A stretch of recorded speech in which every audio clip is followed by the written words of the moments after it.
સ્વામિનારાયણ ભગવાનની જય, અક્ષર પુરુષોત્તમ મહારાજની જય, ગુણાતીતાન સ્વામી મહારાજની જય, ભગતજી મહારાજ જય, શાસ્ત્રીજી મહારાજની જય, મુંગીજી મહારાજની જય.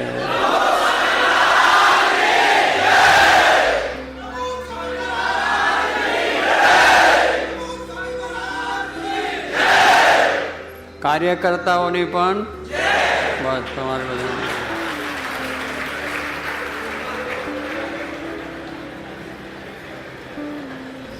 તમારા પક્ષમાં ભગવાન પડ્યા અને બ્રહ્માંડ સ્વામીના સંવાદમાં આપણે એ આવે તમે એવા સાચા નિષ્ઠાવાન ભક્ત કાર્યકર્તાઓ એવા બધા હતા. મહારાજને પ્રાર્થના કરી તો સાધુને ટાટ પહેરવાના બંધ થઈ ગયા અને ભગવા પડી ગયા. આ નિષ્ઠા અને આ સમજણની વાત છે કે આપણે પણ એવા સત્સંગી થવાનું છે કે આપણા ઉપર પણ ભગવાનનો આવો રાજીપો થાય. અને અમારે સાધુને પણ બ્રહ્માંડ સ્વામી જેવા થવાનું છે. કારણ કે ભગવાનને એમનું સ્થૂળ શરીર જાડું હતું તે મહારાજે ટાટ આપ્યો બધાને સરખો. તે તો જાડો એટલે શરીરમાં ફિટ ના થયો.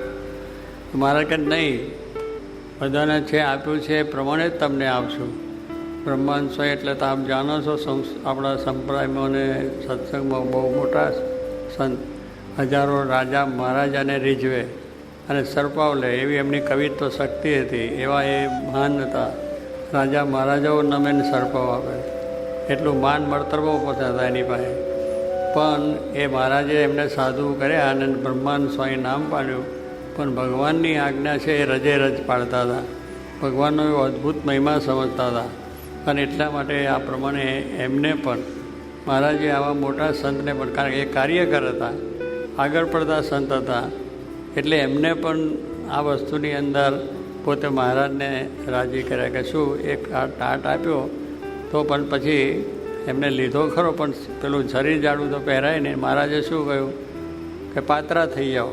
પણ ભાઈ એક દાડામાં પાત્રા કંઈ થવાય? પણ ભગવાને ઓર્ડર કર્યો કે તમે જાડા છો તો શરીર પાતળું કરી નાખો. મહારાજ એક દિવસમાં ના થાય, મહારાજ કરવું જ પડશે. એટલે પછી બ્રહ્માંડ સ્વામી આમ ચારે બાજુ જોયું અને મહારાજ કહ્યું શું જુઓ છો કે આ બ્રહ્માંડમાં નહીં, અનંત કોટી બ્રહ્માંડમાં તમારા સિવાય કોઈ ભગવાન નથી દેખાતો. નહીં તો શું થાય કે આ તમારું ભગવું લુગડું ને ઘર ભેગા. હું આવો મોટો માણસ, મારે શરીર પ્રમાણે તમે આપો ને હું આવું બધું કામ કરું અને તમે મને આવું અપમાન કરો એવું મનમાં થયું નહીં. જોઈને એ કહ્યું કે કોઈ મને બધું બ્રહ્માંડમાં તમારા સિવાય મારું કલ્યાણ બીજે નથી, તમે જ અમારા ભગવાન છો. એટલે એ આજ્ઞા એમને પાડી લીધી. પછી ભક્તોની જરા વિનંતી સાંભળીને મહારાજે આપ્યું. એટલે ભગવાન રાજી થયા. કહેવાનું શું, કસોટી. આ બધી કસોટી કહેવાય. બ્રહ્માંડ સ્વામીને માટે કસોટી કહેવાય. નહીં તો બીજો તો ચાલ્યો જાય. એટલે કાર્યકર્તાઓ તરીકે આપણે ખરેખર ભક્ત તરીકે આપણું એક કામ છે કે આપણે પણ એવી નિષ્ઠા સમજણ પાકી હોવી જોઈએ કે આપણું જે કંઈ કલ્યાણ છે, આપણે જે કંઈ મોક્ષા છે તે ભગવાન શ્રીજી મહારાજ અને શાસ્ત્રી મહારાજ, યોગીજી મહારાજ પાસે જ છે. એવી આપણી નિષ્ઠા. કારણ કાર્યકર્તાઓએ પહેલી પોતાની સમજણ દૃઢતા અને દૃઢ કરવી જોઈએ અને નિશ્ચય પાકો થવો. નિશ્ચયમાં ડગમગાટ નહીં કે ભગવાન હશે કે નહીં, સ્વામિનારાયણ ભગવાન હશે કે નહીં, જોગી મહારાજ એ સાચા સંત હશે કે નહીં, એવો ડગમગાટ ના થયો. જ્યાં સુધી ડગમગે દિલ ત્યાં સુધી નવ બ્રહ્મ પ્રકાશે. જ્યાં સુધી મનમાં શંકા કુશંકા થાય તો આવી બધી કસોટીઓ તો બહુ થાય. તમે કાર્ય કરો છો એટલે તમને પણ કાર્યમાં બધી કસોટીઓ થતી હશે. તમને પણ કેટલાક માન અપમાન થતા હશે, કેટલેક ઠેકાને અગવડ પણ પડતી હશે. આવું બધું થાય ત્યારે કે છે આ મૂકો કાર્ય કરતા હું કંઈ નથી, પણ ભગવાન છે અહીંયા, મોક્ષ આપણો અહીંયા છે એ વાતનો નિશ્ચય હોય તો કોઈ વાંધો આવી શકે નહીં. તો એ કાર્યકર્તાએ આ વાત પણ આપણે આના દૃષ્ટાંતથી બ્રહ્માંડ સ્વામીના બીજા ઘણા દૃષ્ટાંતો છે કે ઘણાની મહારાજે પરીક્ષા લીધી છે. અને ભગવાન શ્રીજી મહારાજ દાદા ખાચરના દરબારમાં રહેતા. અને દાદા ખાચર તો ધન ધામ કુટુંબ પરિવાર મહારાજ અર્થે કરેલું. શ્રીજી મહારાજે વચનાવતમાં કહ્યું છે કે અમારા આશ્રિત છે એમને પોતાનું ધન એટલે આપણી પાસે જે પૈસો હોય એ, ધામ એટલે આપણો મકાન બિલ્ડિંગો હોય તે, અને ધામને ધન ધામને પરિવાર એટલે આપણું કુટુંબ, એ બધું ભગવાનને આપણે અર્પણ કરી રાખવું. શું કહ્યું? આ નિશ્ચયની વાત છે, દ્રઢતાની વાત છે કે આપણું નથી ભગવાનનું છે બધું. એવો નિશ્ચય દાદા ખાચરને હતો. અને દાદા ખાચર એ પ્રમાણે મહારાજે એમની કસોટી કરી તો એમાં ડગ્યા નહીં. બધી ઉપાધિ ઘણી એમને આવી, ઘણા મુશ્કેલીઓ થઈ. એનો કાકા હતા, વિરોધ કરતા. દાદા ખાચરનો જે ગરાસ હતો એમાંથી આવક થતી, મહારાજને બધી જે સવયા ઉત્સવ એના થકી થતા હતા. એની બહેનો પણ એટલા બધા નિષ્ઠાવાળો અને આખું કુટુંબ એવું નિષ્ઠાવાળું, પણ છતાં એને ઉપાધિઓ આવતી હતી, મુશ્કેલી આવતી હતી. તો કેટલી વખત આપણે થાય કે આ બધા સંતો રહે છે ને આપણે મુશ્કેલી. અને કાકાને શું હતું જેવા ખાચરને કે દાદાને આ સ્વામિનારાયણ ભગવાન છે એટલે એનો ગરાસ બરાસ બધું લઈ લે છે, એટલે એની ઈર્ષા એનો ગરાસ મળે એટલા માટેનો. અને બધું જપ્ત થઈ ગયું એક વખત, તો આખો આવક જ બંધ થઈ ગઈ. આવું પણ એને દુઃખ આવી ગયું. હવે જે આવકમાંથી તે સંતોની સેવા થાય, મહારાજની સેવા થાય, એ બંધ થઈ ગયું. એટલે એ પ્રમાણે થયું. તોય દાદા ખાચર અને પાછા મહારાજ મુદત પડે, ગરાસની મુદત પડે ને, કેસ ચાલતો હતો, જાય મહારાજ આપે, જાઓ આશીર્વાદ છે. ફરી પછી મુદત પડે, ફરી જાઓ કે હવે દહીંને રોટલો ખાઈ જાઓ, સકન કરે ને ખાવા. બીજી ભગવાન તો અમે ચરિત્ર સકન કરવાનું બધું કરો, પણ પાછો જઈને આવે. 3-4 વખત ગયા, પાછા આવ્યા. દાદા ખાચર ધામમાં ગયા પછી ગરાસ મળ્યો, પણ દાદા ખાચરને કોઈ દુઃખ ન થયું. મહારાજે એક વખત વચમાં પૂછ્યું, દાદા અમારે લઈને તને દુઃખ આવે, હું અહીં રહ્યો છું, આ સંતો વંતો સાથે લોકોને ગમતું નથી અને તારે વિશે રાગ દ્વેષ કરીને આ દુઃખ તને આપે છે, એટલે અમે બીજે જઈએ તું કહેતો હોય તો. દાદા ખાચર, મહારાજ તમે અહીંથી જશો એ અમને વધારે દુઃખ થવાનું છે. તો અમારે લઈને તો અમે સુખી છે, અમને આનંદ છે, પણ તમે જશો તો તમારા દર્શન, સમાગમ, કથા, વાર્તા, કીર્તન, ભજનનું એ તો દુઃખ અમે સહન ન કરી શકીએ. માટે ભલે અમને વાદળ જેવા દુઃખ આવે તો પણ અમે તો તમે અહીંયા રહો અને તમે અમને દર્શન આપો, એ જ કરવાનું છે આ નિષ્ઠા. એટલે આવી બધી કસોટીમાંથી પણ પાસ થઈ ગયા.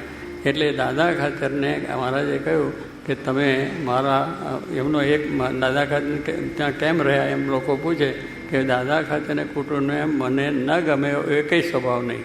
કેવો આપણે કેટલા સ્વભાવ હોય, પણ એ કંઈ સ્વભાવ એવો નહીં કે મહારાજને ગમે છે જે ગમે એ કરું.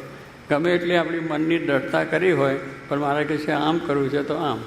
બધા કુટુંબમાં એક જ સવાલ કે મહારાજને ગમે એ કરો. તો મારે કંઈ એવો સ્વભાવ નથી રાખ્યો, મને ગમે એવો સ્વભાવ રાખ્યો છે. મેં કહ્યું એમ જ કર્યું છે. અને એટલે જ મહારાજે કહ્યું, ગઢડું મારું અને હું ગઢડાનો. પોતાનું ઘર કરીને રહ્યા દાદા ખાચરની. આવી ભક્તિ હતી. એટલે કહેવાનું શું છે કે આપણે કાર્ય કરતા થયા અને આવા મોટા હરિભક્તો જે હોય, નિષ્ઠા જેને હોય, ખરેખરી નિષ્ઠા હોય, એ કસોટી કોને થાય? સ્કૂલમાં ભણે એની થાય. સ્કૂલમાં છોકરો અભ્યાસ કરતો હોય એની પરીક્ષા થાય ને. પરીક્ષા તમારી નોકરીઓ લેવા જવું હોય તો પરીક્ષા તો થાય ને. તમે ઇન્ટરવ્યૂ લે છે ને, એ કોનું? એ ભણ્યો હોય, એ ડિગ્રી, એને ઇન્ટરવ્યૂ લેવામાં આવે. બીજાને કોઈ રસ્તામાં આવે એને કોઈની રસ્તા, પણ જે ભણ્યા છે જેની ડિગ્રી છે ત્યાં તો એનું ઇન્ટરવ્યૂ લેવાય અને એની રીતે થઈ જાય. એમ સ્વામી કે આપણે ભગવાનના ભક્ત થયા છે એટલે આપણે દુઃખ કેમ આવે એવું પણ આપણને લાગે. પણ ખરેખર આપણી નિષ્ઠા દ્રઢ છે કે નહીં, કે આપણે ભગવાનમાં એ જ છે કે બીજે એ છે જોવા માટે ભગવાન પરીક્ષા કરી, હજારો ભક્તોની આગળ કરી છે. અને આપણે મહારાજે પણ ભક્તોની કસોટી કરી. એટલે કસોટી કરે શું? કે આપણો નિશ્ચય જોવા માટે કે આપણી દ્રઢતા છે કે નહીં. પેલો તમે બળદ હોય અને ગમનમાં ઢોર બાંધતા હોય અને ખીલો નાખો ને, લાકડાનો ખીલો આટલો કરીને નાખો આમ, પછી શું કરો? થોડુંક નાખી અને પછી ધૂળ નાખો, કચરા નાખો, પછી પાછું હલાવો અને હજુ હાલે છે, ફરી પાછો દરબો ફરી હલાવવાનો જોઈએ. તો શું કરવા? કે બધો પાકું હજુ બેઠું નથી. જો એનો હાલી ગયો, નીકળી ગયો તો ગયો. એ મહારાજ ભગવાન પણ આપણી નિષ્ઠા જોવે છે, હલાવે છે કે આ કાર્યકર બરોબર છે કે નહીં, આની નિષ્ઠા બરોબર છે કે નહીં. ગમે તે મુશ્કેલીમાં મૂકીને ચાલ્યા ન જાય. અગવડ સગવડ તમે લોકો બેઠો છો અને આ બધું કાર્ય કરો છો, એમાં ઘણી વખત મુશ્કેલી આવે. પણ એ મુશ્કેલીની અંદર પણ આ જે સત્સંગ મળ્યો છે, જે સત્સંગ તમે કરાવો છો, એમાં ક્યારેય મન પાછું પડવું જોઈએ નહીં. આવી મુશ્કેલીમાં ભગવાન પરીક્ષા લે છે આપણી પરીક્ષા લેવા માટે, પણ એમાં ડગવું નહીં. અને જે નિષ્ઠા, જે સમજણથી આપણે આ સેવામાં જોડ્યા, આ સત્સંગમાં જોડ્યા છે, તો એ સત્સંગની અંદર શ્રીજી મહારાજે સાક્ષાત ભગવાન જ છે. એને આ પ્રમાણે નિશ્ચય દ્રઢતા રાખીને આપણી કસોટી લેતા હોય તો પણ આપણે રાજી. મહારાજે કહ્યું કે સુખ દુઃખ આવે સર્વ ભેળું તેમાં રાખજો સ્થિરમતી. સુખ આવે કે દુઃખ આવે, સુખ આવે એમની ઈચ્છાથી, દુઃખ આવે એ પણ એમની ઈચ્છાથી. તો એ મહારાજે કહ્યું કે સુખ દુઃખ આવશે, સુખે આવશે દુઃખે આવશે, એક વખત સારું આવશે ને એક વખત આવું આવશે. તે ઘડીએ પણ જાણો આ કરતા ભગવાન છે. સર્વ કરતા કોને જાણો? ભગવાનને. આપણે ઉપાસનાની વાત છે કે ઉપાસનાની અંદર ભગવાન શ્રીજી મહારાજ સર્વોપરી સર્વ અવતારના અવતારી છે. આ એક નિશ્ચય પહેલો કે ભગવાન છે એ સર્વોપરી છે અને સર્વ કરતા છે. બીજી વસ્તુ શું છે કે સર્વ કરતા છે. એ જે કરે છે એ બરાબર છે. આ બધી દુનિયાનું બધું ચાલે છે એ જ કરતા છે, એના સિવાય કોઈ કરતા નથી. અને એ ભગવાન નિરાકાર નથી, સાકાર છે. અને ચોથું એ પ્રગટ છે. ભગવાન આ દુનિયામાંથી કંઈ ગયા નથી, આપણા કલ્યાણ માટે એકાંતિક ધર્મ એમને સ્થાપન કર્યો છે, એ સ્થાપન દ્વારા ચાલે. એટલે આ ઉપાસનાની વાત છે. ઉપાસનામાં 4 વસ્તુ બરાબર આપણે સમજવી છે. સર્વ કરતા એ છે એટલે આપણે કદી કોઈ વખત આ સુખ આવ્યું કે દુઃખ આવ્યું તો પણ સમજવું કે એની ઈચ્છાથી થયું. આપણે એ ભગવાને આપણા માટે સારું કર્યું છે, ભક્તોની પરીક્ષા પણ લે છે અને કરે છે. તો આપણે આવી નિષ્ઠા સમજણ રાખીને કાર્ય કરવાનું છે. કાર્ય કરતા હોય બહુ જ આપણે ખબરદાર રહેવાનું છે. બીજા કોઈ બોલી જાય, કોઈ વળી બાજુ આપણે કંઈ કરે, તમે કાર્ય કરતા એમાં વિઘ્ન આવે, મુશ્કેલી આવે, સરકારી દરબારી નોકરી ધંધા બધી મુશ્કેલીઓ આવે છે. પણ એમાં ભગવાનને સર્વ કરતા માનવાના કે આપણા સુખ માટે જ છે. આપણે જ્યારે ડૉક્ટર પાસે જઈએ ત્યારે એને બધું આપી દઈએ છીએ ને કે ડૉક્ટર કે તમારે જેમ કરવું, રોગ કાઢવો છે, આપણો રોગ કાઢવો છે તો શું જવું? ડૉક્ટર છે, ડૉક્ટરનો નિશ્ચય હોવો જોઈએ કે આના બરાબર ડૉક્ટર છે. તો એની પાસે આપણે આ પ્રમાણે જઈએ અને કહીએ તો એને પછી આપણે બોલવાનું નહીં. એ જેમ કરે એમ પછી ઓપરેશન કરે બધું કરે તો એ શું?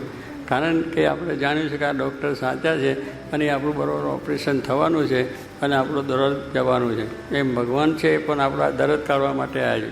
સાચા સંતો પણ દરદ કાઢવા માટે. આપણો ભવરોગ છે, આપણી અંદર રહેલા દોષો છે, સ્વભાવ છે, કામ છે, ક્રોધ છે, માન છે, ઈર્ષા છે, એ બધું ઓપરેશન કરે છે. એમાં પ્રસંગો મૂકીને આ ડૉક્ટરો શસ્ત્રો મૂકે છે. આ પ્રસંગો મૂકીને આપણું જન્મ મરણ ટાળવું છે, આપણે જન્મથી મુક્ત કરવા છે. તો આપણે આ કાર્ય થાય તે પ્રમાણે કરવાનું છે. તો કહેવાનું છે એમ ડૉક્ટરમાં જેમ વિશ્વાસ છે એમ ભગવાનની અંદર પણ આપણે વિશ્વાસ મૂકી દેવાનો. એક સંજોગી મારે કહેતા હતા કે પહેલાં તો આ ગામડાની અંદર અત્યારે તો બધું સાધનો થઈ ગયો છે, પણ જ્યારે પણ અત્યારે પણ જઈએ વાળંદને ત્યાં અને તો પેલી શું કહે સલૂનમાં જાય છે, એ બધું જાય છે. પણ ત્યાં આગળ શું પછી આપણે એને પેલા વાળંદ કે ને આમ કરવું પડે ને, આમ કરવું પડે કે નહીં, કરાવે છે કે નહીં?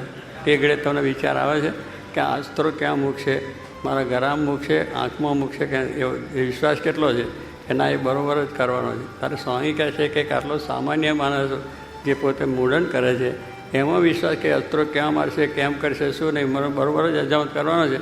તો ભગવાન જેવા ભગવાન સાક્ષાત મળ્યા હોય એમાં વિશ્વાસ રાખવો જોઈએ કે એ આપણે ગમે તે કરે, આપણે માટે ગમે કરે કે એમને બીજું કંઈ કરીને આપણે કંઈ દુઃખ નથી આપવું. એમને એટલું છે કે આપણું જન્મ મરણનું દુઃખ છે, 184નું જે દુઃખ છે, આપણામાં રહેલું જે અજ્ઞાન છે, આપણામાં રહેલા જે દોષો છે એમને કાઢવા. એ આ રીતે આપણી કસોટી કરીને કાઢે, આપણો હમય કાઢે, આપણું માન પણ કાઢે, ઈર્ષા પણ કાઢે કે એમના કરીને કાઢે છે. તો જ્યારે આપણે સામાન્યમાં જે આપણે વિશ્વાસ રાખીને કરીએ છીએ તો ભગવાન તો સર્વના કરતા છે એમ માનીને જે સુખ આવે જે દુઃખ આવે એને ભોગવીને શાંતિ મેળવી તો ભગવાન રાજી કરવા માટે આપણે બધા કાર્ય કરતા છીએ. તમે કાર્યકર્તાઓ તરીકે ખૂબ સારું કાર્ય કરો છો. બધાના રિપોર્ટ મળે છે, દરરોજ મળે છે. દરરોજ ત્યાં મારી ઉપર દરેક વિભાગના આવે છે અને બધાની મુશ્કેલીઓ પણ છે. છતાં પણ અત્યારે તમે બધાએ પેલું શું કુટીર મંદિરો ચાલુ થઈ ગયા, લ્યો કુટીર મંદિરો, પણ એની અંદર પણ પોતાની જમીન કિંમતી હોય. હવે તમારે તો જમીને કંઈ જાજી ના હોય, વીઘું 2 વીઘું હોય કે કેટલાક તો પોતાના સારી જમીનો પણ આપી દીધી મંદિર કરવા માટે, કુટીર મંદિર કરવા માટે. ફરી આવા તમારા અગવડ સગવડ કંઈ મોટરો નથી કે ચાલો બેસીને જવું ને આવું છે, તમારે ચાલીને જવું પડે છે કાર્ય કરતા તરીકે. આ ગામ, પેલું ગામ, બીજું ગામ, અને એ વચ્ચે તમારે તો જંગલોમાં ફરવું પડે એટલે પશુઓનો પણ તમને મુશ્કેલી હોય, રસ્તાની મુશ્કેલી હોય. પણ તમે એક માન્યું છે કે આપણું કલ્યાણ છે અને આ સત્સંગ અક્ષર પુરુષોત્તમનો પ્રવૃત્તાઓ છે તો આજે બન્યા છો તમે. તો આજે કેટલો સત્સંગ વધી ગયો, આટલો બધો હોલ ભરી ગયો. હજુ આ તો આપણે આટલા જ બેઠા છે, બીજા નીચે ગણાય છે ને આજે તો બધા 5-10 હજાર થઈ ગયા. પણ કહેવાનું છે એ સત્સંગ વધ્યો એનું કારણ શું કે તમે બધાએ નિષ્ઠાથી કામ કર્યું છે અને આ સત્સંગ આપણો સાચો છે. અને સત્સંગમાં આપણે ગામે ગામ ઘરે ઘરે જઈને તમે વાતો કરી તો સત્સંગ વધતો ગયો અને એ મુશ્કેલીઓ વેઠીને કહ્યું ભગવાન એમાં બહુ રાજી થશે, હજુ પણ આપણે કરવો છે. અને એક વાત જોગી માનું સૂત્ર રાખવાનું, સમ સુરત ભાવને એકતા. આ એક સૂત્ર આપણું છે કે આપણે આ બધા ભેગા થઈએ, પણ ગામોગામ જે મંડળ ચાલે છે એમાં સંપ જોઈએ. સંપ હોય તો આપણો સત્સંગ વધે. ઘરમાં સંપ જોઈએ, આપણા કુટુંબમાં પણ સંપ જોઈએ, આ સમાજમાં સંપ હોય તો કામ થાય, અને રાષ્ટ્રમાં સંપ હોય તો જ કામ થાય. તો આપણે પણ આપણો સત્સંગ છે એ જોગીમાની આજ્ઞા પ્રમાણે સંપ રાખીને એકબીજાનું સહનશીલતા કરીને એકબીજાનું દરગુજર કરીને લેટ ગો કરી દેવાનું અને માફી માગી લે અને ભૂલ થઈ ગઈ એમ કરીને પણ આપણે સત્સંગમાંથી મન પાછું પડવા દેવું નહીં. આપણે મોક્ષ માટે આવ્યા છે, ભગવાનને સંત સાચા છે. બાકી મનુષ્યમાં સ્વભાવ છે એટલે કોઈકને બોલવું કરવું થાય, પણ એની સાથે સંબંધ નથી. આપણે તો સત્સંગને નિમિત્તે આપણે આવ્યા છીએ, આપણે મોક્ષ માટે આવ્યા છીએ. અહીં કંઈ પૈસાની લેનદેન કે આપણે બીજા વ્યવહાર પહેરાવાનું છે જ નહીં, પણ આ તો ભગવાનના મોક્ષ માટે. એટલે બધાના તે પ્રેમ મહિમા સમજીને આ જો કામ કરીશું તો સ્વામી કે આગળ વધારશે. અને ગુણાતીતાન સ્વામી કહ્યું કે મહિમાની વાત કરવી અને મહિમાની વાત સાંભળવી. આપણે કાર્યકર્તાઓ છે, કોઈનું કંઈ આવે તો મહિમાની જ વાત કરવી, સાંભળવી પણ મહિમાની, કરવી પણ મહિમાની વાતો. તો શું થાય કે આપણો સત્સંગ બધે અંતરે શાંતિ થાય, ભગવાન રાજી થાય. તો બધા કાર્યકર્તાઓને ખૂબ ખૂબ ધન્યવાદ છે. ભગવાન તમને બળ શક્તિ આપે, મને તને સુખી કરે, તમારા દેશકાળ પણ સારા થાય. આ કાર્ય એટલું કરો કે આ વલસાડ જિલ્લાની અંદર આખાની અંદર સત્સંગ ખૂબ પ્રસરે, આદિવાસી એરિયાની અંદર, અને ભગવાન રાજી થાય અને મંદિરો પણ કુટરતી મંદિરો થાય એવી મહારાજને પ્રાર્થના અને કાર્યકર્તાઓને બધાને આશીર્વાદ.